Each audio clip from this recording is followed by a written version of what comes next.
Welcome, everybody, to the Sheridan Report, brought to you now by, nope, it's different, Bet DSI. You can go to thegruelingtruth.com, click on the Bet DSI banner at the top of the page, and when you go in, use the promo code TGT to get this, which is a lot better than what we were getting before with the other places. You get up to 100% cashback bonus on your first deposit up to $1,000. So if you put $1,000 in, you've got $2,000. They've been around for 20 years, a little over 20 years, I think. They're one of the most respected sites for this, for online sports making anywhere in the internet. That's why we wanted to work with them. They give the best referral bonuses. So if you sign up, you get a friend to sign up. They'll give you a little bit of money back there also. You could even split that 100% cash back bonus into 50% sportsbook and 50% casino bonus. So make sure you check out betdsi.eu. I am your co-host for the Sheridan Report, Mike Goodpaster. Right now, I'd like to welcome in my co-host, Bobby Sheridan for the Sheridan Report. How you doing, Bobby?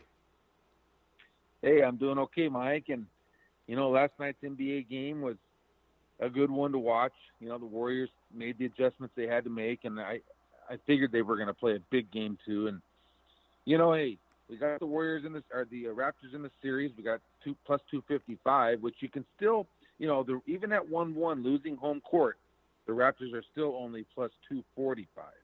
So even losing the home court, that initial 255 that we took is a good value. And Mike, last night's game was not a surprise to me. That's why we laid off the game. In fact, if I didn't have a series bet on Toronto, I would have liked the Warriors. So I went to the under, because the defense I felt was going to come through, and it did. We got a little fortunate at the end, but it came through at the under. But, the series is setting up as we go back to Golden State, I think, pretty darn good for some money-making opportunities. Most definitely, Bobby. And last night, the Warriors go down a couple players, and the big guy there, I think, that stepped up was Cousins, because Cousins played close to 30 minutes after only playing 8 minutes the game before, and I think he had a huge part of that. And just the Raptors, Marc Gasol was not as good as he was the game before. No, he wasn't. He did not have the impact on the game as much as the game before, and he's a big part of things. They still did some good things. The fact we're talking about a loss was probably really disappointing. You look at the first half, and maybe before the last few minutes there of the first half, Toronto definitely looked like they were on their way again. Warriors cut it down a little bit, and going into the second half, I had a feeling.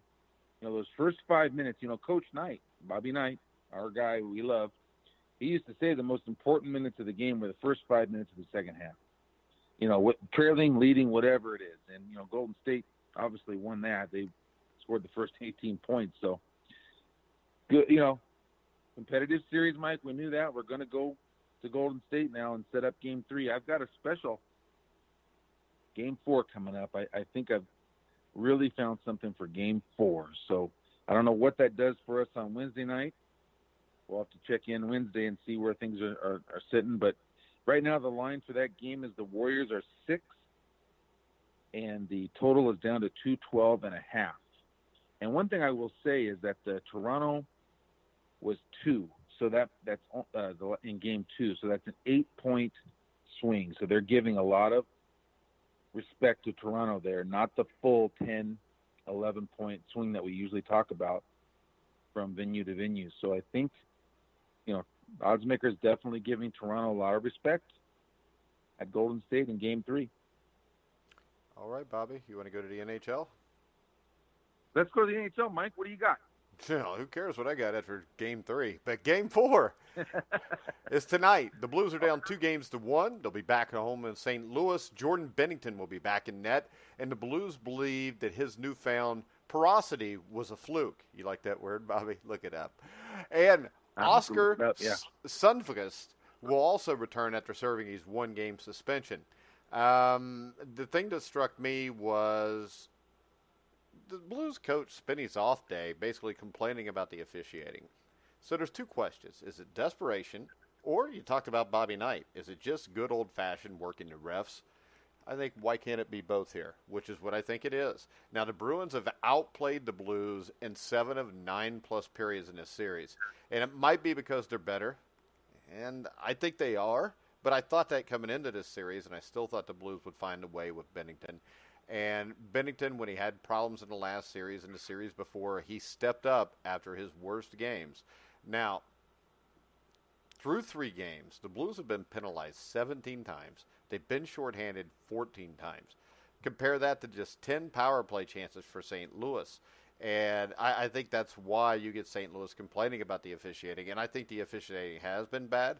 But if you've paid attention to the NHL playoffs, all games are poorly officiated. Par for the course. Yeah. And I think that the Blues will somehow find a way to win this game tonight. I'm not extremely confident in it, but I think they'll find a way to win. Now, when we go to Bet DSI and we look up the odds for the game tonight, what do we got? Do we have the Blues as an underdog, which you would think after get blown out, or are the Blues favored? And it's pretty much an even money game. The Blues are minus 111 on the money line at Bet DSI. The Bruins are minus 109, so not a big difference there. I don't know, Bobby. I'm not real sure on this one. I don't even know if I would play this one tonight. I want to see what happens because I think it's really possible. Going in, I thought the Bruins were the better team. I just thought the Blues and the way they played would be able to overcome them in a 6 or 7 game series.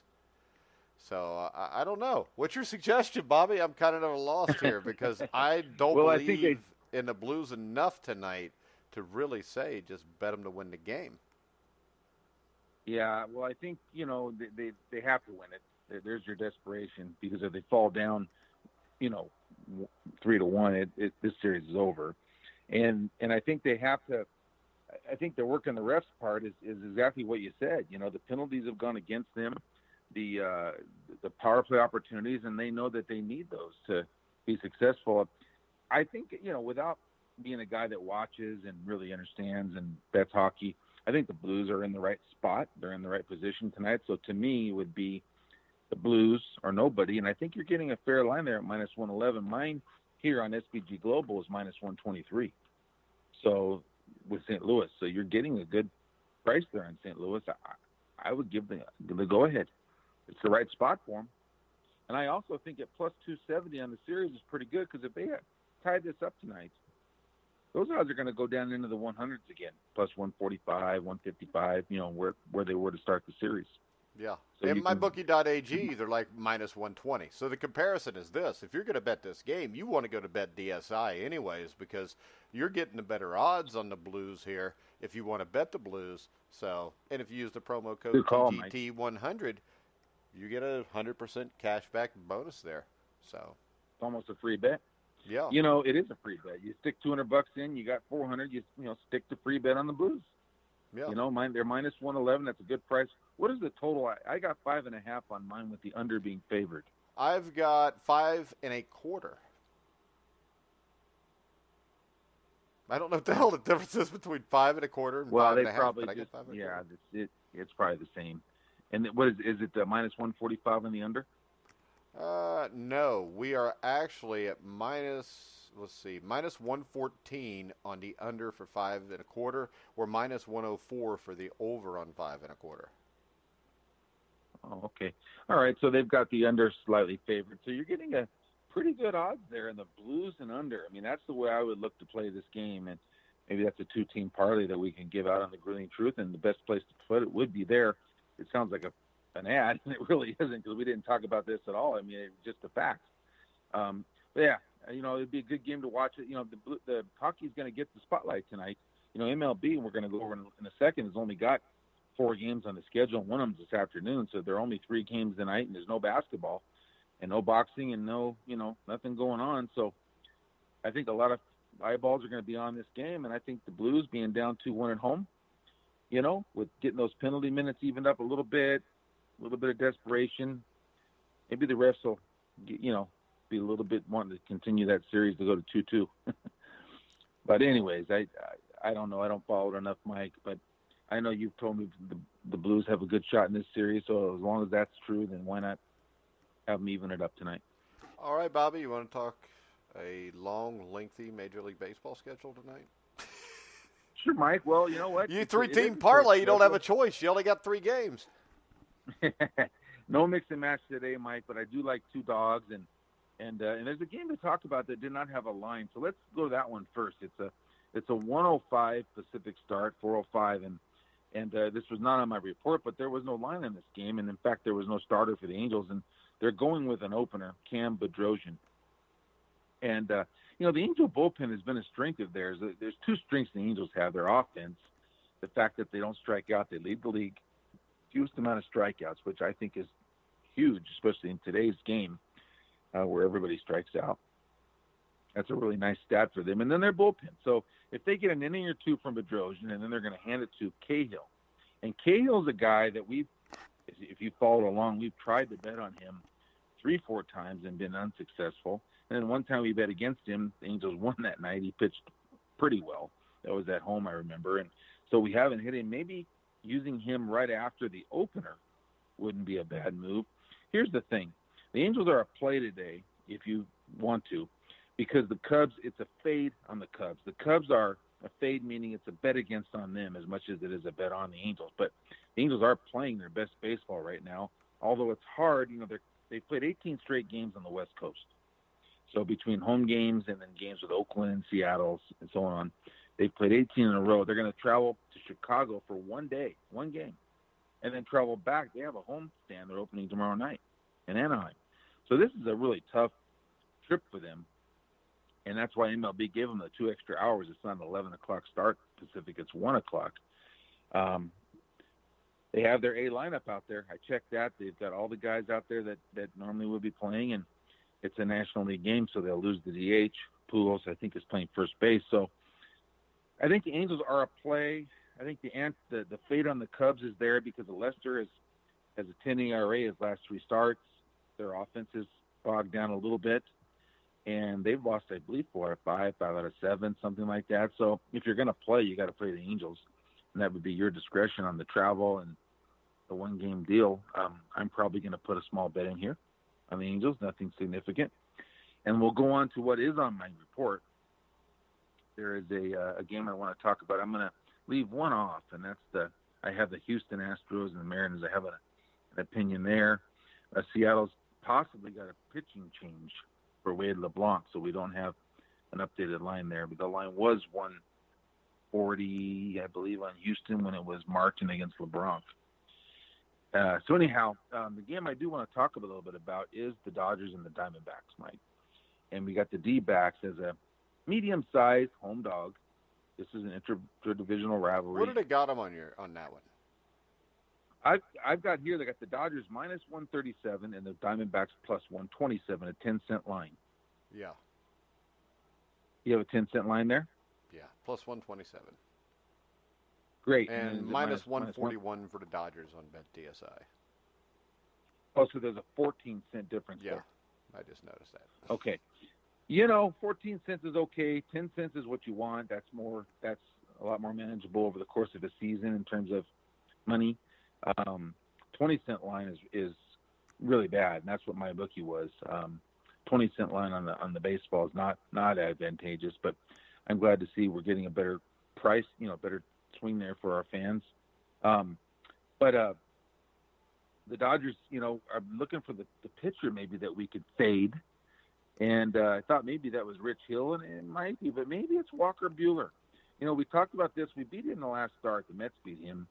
It was a game at Dodger Stadium. We had that, and he throws a lot of strikes, Mike, and he makes a lot of good pitches. He gets his strikeouts, but he gives up his home runs, and he gives up some hard. His ERA is in the mid-3s, and so this is their prized young pitcher. I think it's his second year, and maybe he's still trying to figure it all out. So maybe he's the guy that we can bet against. The Diamondbacks have played much better than anticipated baseball. They're right there hanging around.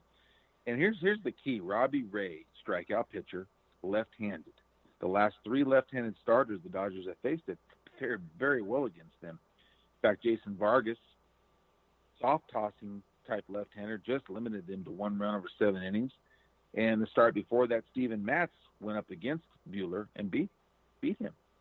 So the last 3 lefties they've faced, they've had some problems with. So Robbie Ray's left-handed. We're a home dog. We're facing the Dodgers starter that we think we can fade. We pop a couple home runs tonight. Maybe we can upset them. So the Diamondbacks are my top play, Mike. All right, Bobby. Anything else?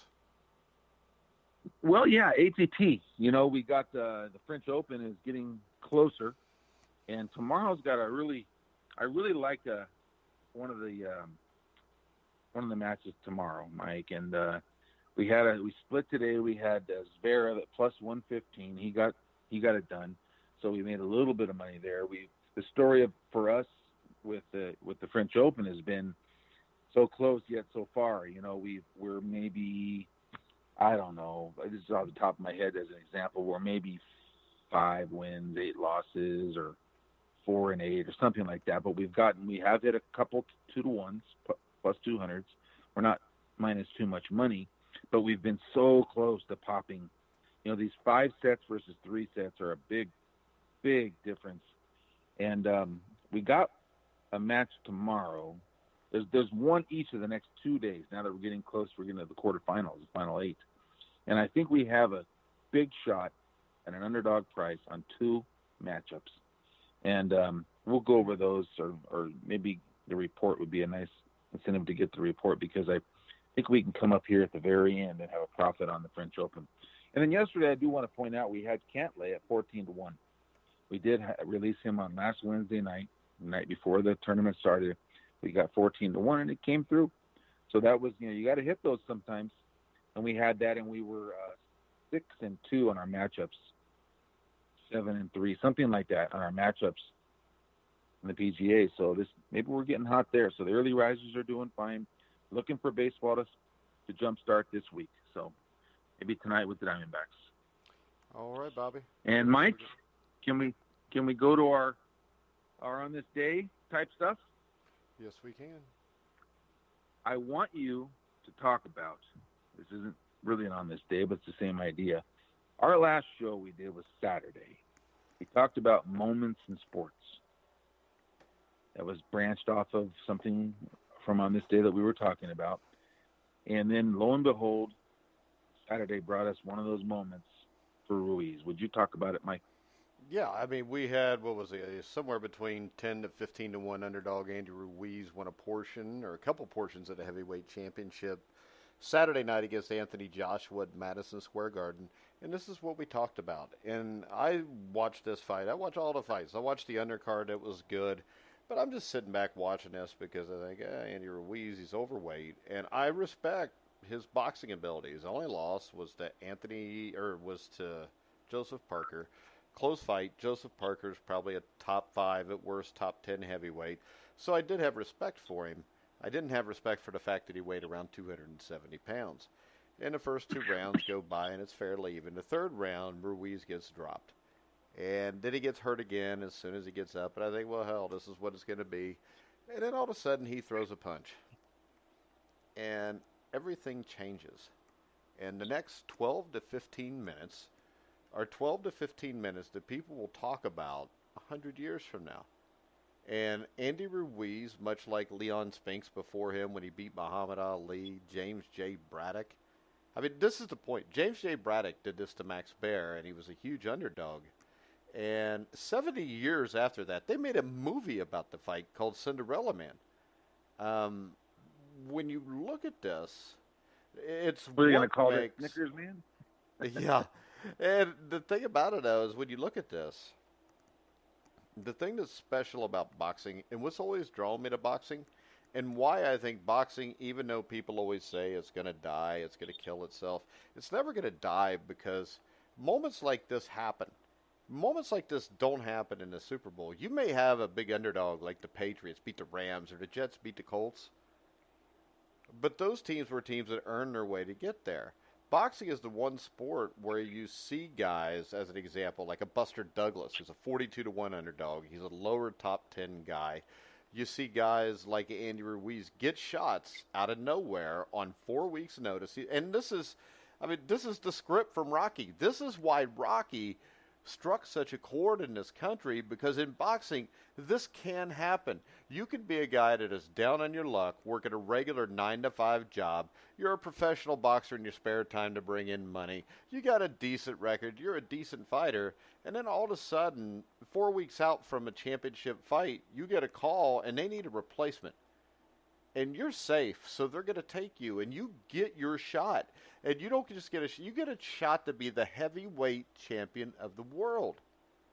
You know, that would be like Tim Tebow's, playing baseball, Double-A baseball with the Mets. And like the week of the Super Bowl, Tom Brady gets hurt. So all of a sudden they call Tim Tebow up and say, hey, you want to play the Super Bowl? And that doesn't happen in any other sport but boxing that I know of. So here he is. He gets this one moment in time. It's the only chance he gets, and he wins. And he doesn't just win. He beats a man that is considered the best heavyweight in the world, who has knocked out Vladimir Klitschko, has beaten more quality fighters than Deontay Wilder has, or Tyson Fury. And now his life has changed forever. I mean, he just won the lottery. And you hear about him, and he's talking after the fight about his mom and how, Mom, our lives have changed. We got some money now. That's the great thing about boxing, because just with one single punch. I mean, I remember Mike Weaver fought John Tate in 1980. And Mike Weaver had almost upset Larry Holmes in 1979. But in 1980, Weaver gets a shot. And I remember watching this fight on ABC on a Friday night or whatever night it was. And he's coming in the ring, and the announcer, I think, was Chris Schenkel, because I watched this fight not too long ago. It was like, Mike Weaver's coming in the ring to fight John Tate for the WBA heavyweight title.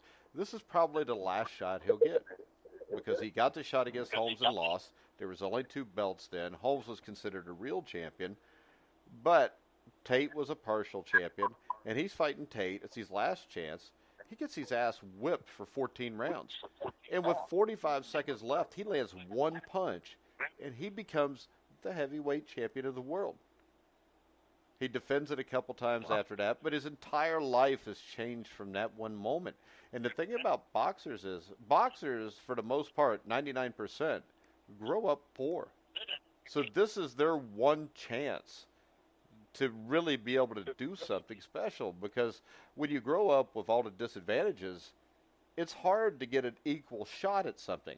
But boxing has always been a sport that has been dominated by the poor classes. If you look at the Jews, the Italians, the Irish, the first half of the century, African Americans, pretty much the entire century, this is their one chance out where if they get a shot at a guy, they've got an equal chance. They've got just as much chance as anybody else.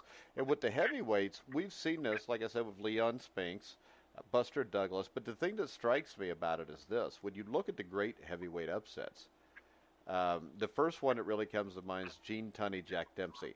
Gene Tunney beats Dempsey in a rematch after, and then basically just retires and knows when it's time to get out.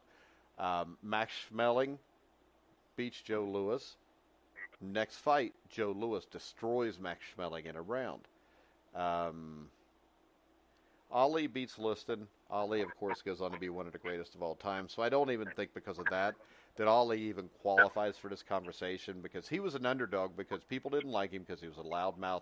Liston was considered great. Nobody really had any idea what they were watching with Cassius Clay at that point. Now, we fast forward, next big upset, Leon Spinks beats Muhammad Ali. After Spinks beats Ali, he ends up in all kind of trouble with the law, always getting in trouble, speeding, doing whatever.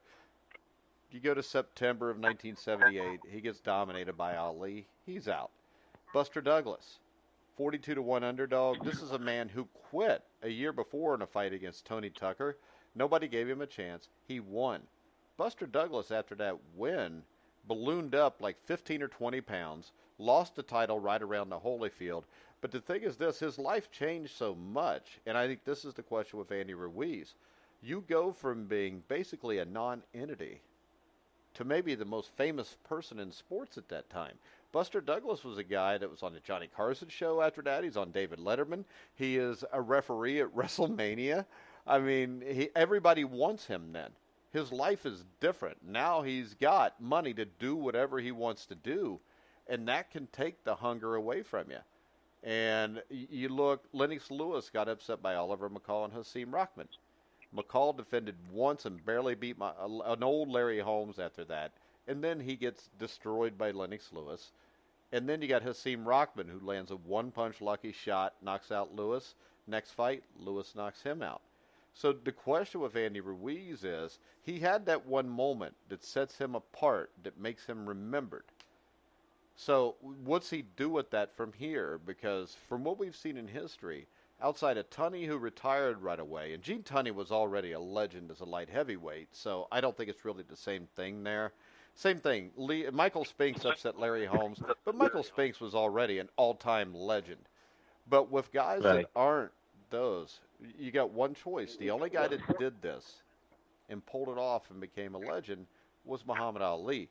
Everybody else kind of fell apart almost immediately because I think that the superstardom overwhelms them, because Andy Ruiz is not an Anthony Joshua who was groomed to be the heavyweight champion. But the thing you see with Joshua on our Inside Boxing Daily show, Jeremiah brought it up last week. I didn't think much about it at the time until the fight ended. He brought up the fact that Anthony Joshua had hired a sports psychologist to come to Miami because he didn't find training as fun and it was kind of tedious. That right there, when he said that, should have been something telling all of us, Bobby needs to bet a lot of money on Andy Ruiz. But it didn't really click in because you didn't really take Ruiz because of his body that seriously. So when you look at this, though, Anthony Joshua lost his hunger. And the thing is, we've seen this in boxing throughout time and memoriam, where a guy will look like he's going to be a legend, and all of a sudden he's not. And I can tell you this, Bobby, I've heard people tell me before, well, if your website was to get bought like Bleacher Report for $170 million, you know, that guy still gets paid $1 million a year to run it. Dude, if I got $170 million, my ass doesn't want to do this for $1 million a year. I got other shit I want to do. I'll go buy an island, and me and Bobby will just have like $10 million each, and we'll just bet games every night against each other. Yes. And Bobby will kick my ass when it comes to baseball, though. But and most other NBA also. I think I could take you on the NHL, though, but you probably won't bet nothing you don't know that much about. Right. But so the question is, how does this affect him? Because when a lot of these guys, when they're younger, they're coming up, they're doing it because it's their one way to get a chance to have equal footing and to make something of themselves and have some money. Now, the difference is this. A guy like Muhammad Ali, Cassius Clay, whatever you want to call him, the Rocky Marcianos, the Joe Louis, they all wanted to make the money, but they all had this burning desire to not lose. You know, it's one thing to be a warrior until you do something that you succeed at. It's another thing to accomplish what you want and still be a warrior after that. There's not many Evander Holyfields who, after he wins the heavyweight title against Buster Douglas, just continues to work even harder and harder. You know, more guys are like Mike Tyson, where they let things overwhelm them after they win, and it just kind of eats them up inside of a year, 2 years, 3 years. So I think that's the question here, and I think that's what separates guys, even in other sports. Tom Brady, Michael Jordan, Magic Johnson, Larry Bird, Tiger Woods. These are all guys that just have this burning desire to be an all-time great. Andy Ruiz. Well, you know, Mike. What? You know, I was just on that exact point. I was going to say, you know, we're in the French Open right now. What about a guy like Nadal? You know, he's done it all at that. Well, and Federer, both of them. And Federer, but you know, yeah, and Djokovic. You know, all those guys have done it all. They've all been number one. What keeps them going? You know, Nadal is 90-2 with multiple Grand Slams. Oh yeah, hell, you had. Especially after French If you Open, look back in time, Martina Navratilova, if you remember her in the '80s, she went a Right, two-year right, period where she only lost one match, and I right. think that's why like people get mad at Tom Brady and oh he's overrated. I hate him. He's a smug asshole. He's married to a supermodel. But the way I look at people like Tom Brady is I admire him because he has a will that 99.9% of the people that watch him play do not understand. When you watch Tom Brady, you just see a guy that wins all the time. What you don't see is what happens the 7 months in the offseason of football and how he prepares himself physically and mentally to win. And you have to admire that. And the thing is this, the difference between Peyton Manning and Tom Brady, it was Tom Brady's will to not lose. And this is the thing. Everybody loves to win. Not everybody absolutely hates to lose. Because I can tell you this, anytime I've ever lost, and I had this conversation taking my son, who's a quarterback, down to his friends on Saturday night. And we were talking about this. And we played a national championship game last year where we lost. And one of our coaches, after the game, stood up in front of everybody and said, it was still a great experience. I was just happy to be here, to tell you the truth. And it's hard to respect that to me. And my son's like, yeah. And I asked my son, I said, when you lose, what is the first thing that you feel when you're getting beat? And he said, embarrassed. And see, I don't think enough people, when they lose anymore, and a lot of it's society's fault, I don't think people really take it as a personal insult when they get beat. But when you get beat, you just got beat by somebody else that has the same heartbeat you have, has the same body parts you have, and they were just better than you. And see, the way I was raised and the way I've raised my kids is I can't deal with that. You know, I know, sometimes you're going to lose. Sometimes, things don't work out right. But that still doesn't make it acceptable to me. I mean, General Patton once said, you find me a good loser. He said, I'll find you a sorry son of a bitch that's used to losing. And we're in a society today where everybody wants to make an excuse. I mean, Anthony Joshua, what's the excuse? He didn't get his sports psychologist? No, you just got your ass beat. Man up, just say, hey, I made a mistake. I sucked today. But you know what? I want to fight Andy Ruiz. And instead of bringing Andy Ruiz over to United Kingdom, which is what they want to do, I want to fight Andy Ruiz in Los Angeles in front of his home crowd, and I'm going to kick his ass. That's what should be the first thing. It should not be, I want to fight Andy Ruiz again. It'll be when I want it to happen, and it's going to be in my backyard. That's not how this shit's supposed to work. Right. And that is why sports in general has turned me off so much. It's just like when I hear people talk about home court advantage or home field advantage. I don't care. I've coached a lot of football games over the last 30 years, and my favorite thing to do is pull up in a bus at another team's arena, go in there, eat their food for a pregame meal, and then kick their ass in front of all their fans. Right. Doesn't get any better than that. If I'm the Toronto Raptors, I lost game 2. I don't care. I watched Golden State lose in the playoffs to the freaking Clippers this year at home. Doesn't matter. Right. And the thing about Anthony Joshua is if you watched him after that fight and before the fight, he didn't seem like he gave a shit either way. Well, that was my interpretation. I didn't watch the fight live. I saw the replay. And, that was my interpretation, that he wasn't. He just seemed like he just understood it and went with it and almost had a smirk on his face. That's why I called you and said, what is that all about? Yeah.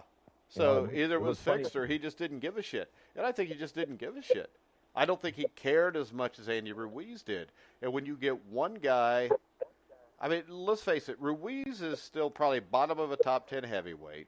Joshua was in the top 3. That's not a big enough difference for you to not give a shit and the other guy really cares. You're going to get beat by that guy. Yeah. So he got what he deserved. Now the question is, can Andy Ruiz keep his shit together and build off of this, or will he be like the majority of people that have pulled upsets like that? Because, and we had this discussion about whether Toronto was a Cinderella. Cinderella is a big American-Mexican heavyweight. That is a Cinderella story. That is a guy that came from nowhere and won. You know, that's like when Tyson Fury fights Deontay Wilder. Doesn't matter who the favorite is. It might be a small upset, but they're still the two best heavyweights fighting. There's no Cinderella there. The only sport really where you have Cinderella at a professional level is boxing.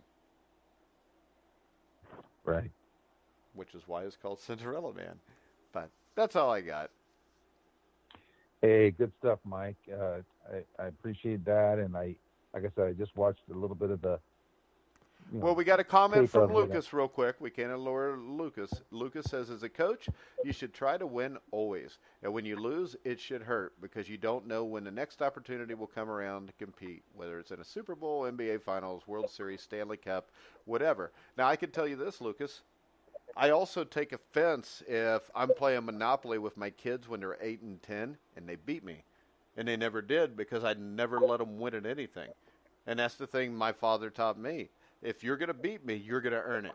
And I think that we live in a society now where people, I mean, to me, honestly, I've coached in professional championship games, and I've coached my son's Pee-wee team at 8 years old. And believe it or not, that game is the same to me because we're keeping score, and I'm going against somebody else, and I'm going to try to refuse to lose no matter what it is. It's just the way it is. I hate to lose. See, this is the thing. I can't even say that I absolutely love winning. I just freaking hate losing. I mean, if I lose a game or my team loses a game, that shit bugs me to this day, as Deontay Wilder would say. To this day, that bothers me. If my team wins a big game, for 24 hours, I'm pretty jacked up. And then it's like, well, what am I going to do next? Because the thing is this, I'm excited about winning. I'm excited about winning, Bobby, but I expect to win. I don't expect to lose. So if I lose, that bothers me. I mean, there's a football game that I coached and lost in 1995 that to this day, I remember every play in that game. I remember everything that happened. I remembered everything that I did wrong. Yeah. You know, and that was simply my best friend had two sons that played Pee-wee football, and I coached their team. And that game bothers the hell out of me. That game bothers me just as much as a championship game I lost in professional indoor football in 2014. It's all the same to me because if I care enough to take the time to coach it, that means it matters a lot to me. And if it matters a lot to me, I'm planning on winning that damn thing. Yeah. The losses stick. Yeah, losses stick. The trophies don't mean shit. I got like 3 boxes of trophies in my garage that have been boxed up. That probably got cobwebs and everything else on them. I don't give 2 shits about them because I expected to get them. The only ones that bother me are the ones I don't have. Right. And I don't think those boxes have been opened since the last time I put a trophy in one of them. And, you know, coaching a professional football team, I mean, you get a ring here or there. Any ring I got is in a box in my garage also. It just don't mean anything. That's the past. That's what I did. The thing that bothers me are the ones that got away.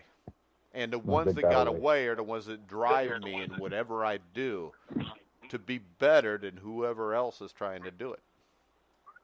Well, Mike, and what I was going to say, too, is just like a typical coach, you move on from wins because you know as a coach you've got to get your team ready for the next one and the next one and the next one. Yeah, but see, this is the thing, though. Most coaches are not like that anymore. Most coaches want to celebrate with the guys, and we won, and we're going to do all this. I mean, that's just the way it is. That's why there's so few great coaches anymore. I mean, well, just who's because, this, Mike? What? Who's this? Who's this on Monday after Sunday's win? We're on to Buffalo. Yeah, that's Bill Belichick. We're on to Buffalo. Yeah, and everybody acts like he's an asshole for saying it, but it's true. Right. Right. You know, where Sean McVay wants to sit there or say whatever the hell his name is, he wants to sit there and he wants to tell you all the plays he memorized and could remember from 5 years ago. That's what does not impress me about him because he always seems to me like he's trying to show you what he knew in the past. I don't care about what you knew in the past. I don't care about what your team did last week. I care about what you do next week. Because the only thing that matters is next week. It's just like you could ask my kids. The one thing I always tell any team that I'm coaching, if you screw a play up, who cares? The next play is the only one that matters. And if that screwed up play causes you to think about it, you're going to screw the next play up and the next play up, and then we're going to lose, and that shit's going to haunt me forever, so knock it off, kid. Well, that's the lack of mental toughness. You know, you see that in baseball. Well, see, now this is the thing, though. But the one good thing about go ahead. Yeah. Strikes out and is it bad? He goes in the field, and you know that first ball is going to be hit where, right to that guy, and that guy that makes that play, that's a stud. Yeah, but you know what though?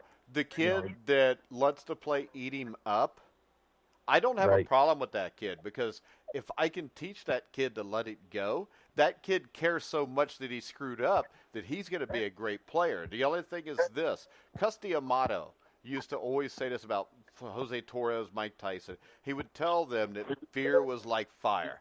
You know, you can either control it or you let it eat you up. And I think that that is what we're talking about here. Yeah. But, all right. So tying that back into Andrew Ruiz. What's your prediction? Is that what we were talking about? Well, what's your prediction on Andrew Ruiz? Do you think he'll be a guy that will be relevant for a while? Or no, I don't think he will. I think this. Anybody that's listening, and people will say I'm nuts, Alexander Usyk is the future of the heavyweight division. He was the cruiserweight champion. He'll be fighting his first heavyweight fight shortly. I do believe this. I believe Andy Ruiz can beat anybody that's a heavyweight right now because the division's not very good. But I also believe this. I believe over the next year, you'll see Deontay Wilder get beat like Anthony Joshua did. You'll see probably all these guys. I think Tyson Fury has a chance to hold up a little bit. But in the end, Alexander Usyk is where it is. There's also a couple young guys named Daniel Dubois and Efe Ajagba, who are both really talented guys and both punch really hard. They're the future of the heavyweight division. Andy Ruiz, if he was to all of a sudden take this seriously, lose a little bit of weight, I mean, he can reign for a year or two because the division's not that good.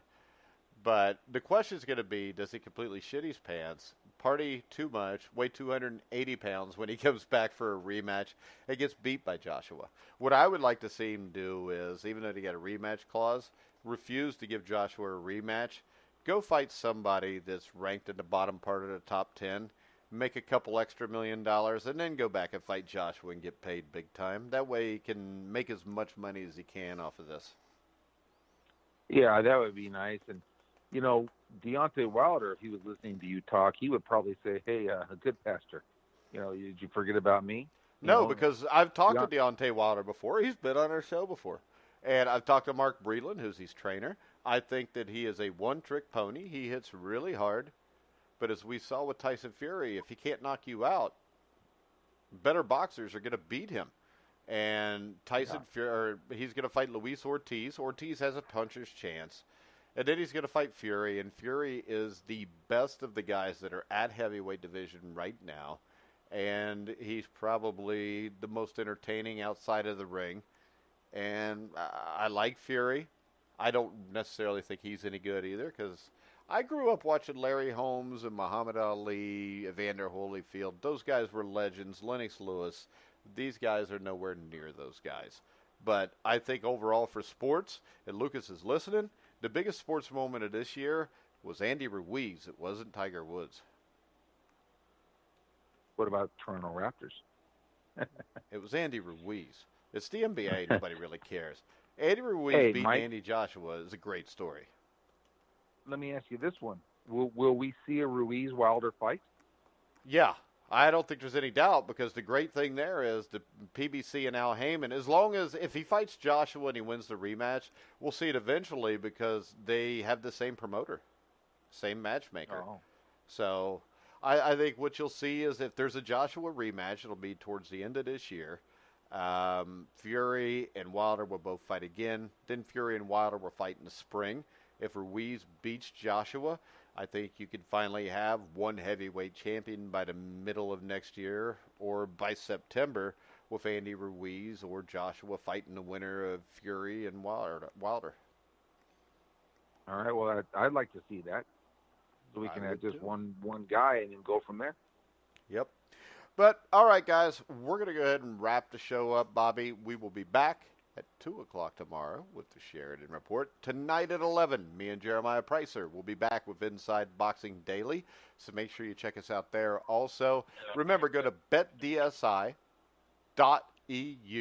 You get a 100% cash back bonus up to your first deposit, up to $1,000. Lucas, you need to get on this right now, buddy. It helps out the website. And anybody else, if you want to help us out, you go in and you deposit at least $45. It helps our website out immeasurably. We would greatly appreciate it. I want to remind everybody also about the handicapping guide, where you can go halfway down the Grueling Truth page on the right-hand side. Click on that. You'll get all of Phil's horse racing picks daily. $5 for 4 tracks, which you can't beat that deal. Also, you can go to SheridanReport.com and get Bobby's top play today for $5. You can get the Sheridan Report for the day for $10, or for the entire month for $50. Also, we've got Seat Giant, where you use the promo code TGT to get I think it's a 5% discount on any tickets you buy through Seat Giant. So make sure you check out Seat Giant also. So we're going to wrap it up for today. I want to remind everybody you can hear all of our shows on iHeartRadio, iTunes, TuneIn, Spreaker, Stitcher, Spotify, wherever you hear sports podcasts. You'll hear the Grueling Truth. So for Bobby Sheridan, I'm Mike Goodpastor. I almost called you Jeremiah Pricer. You've been listening to the Grueling Truth, where legends speak.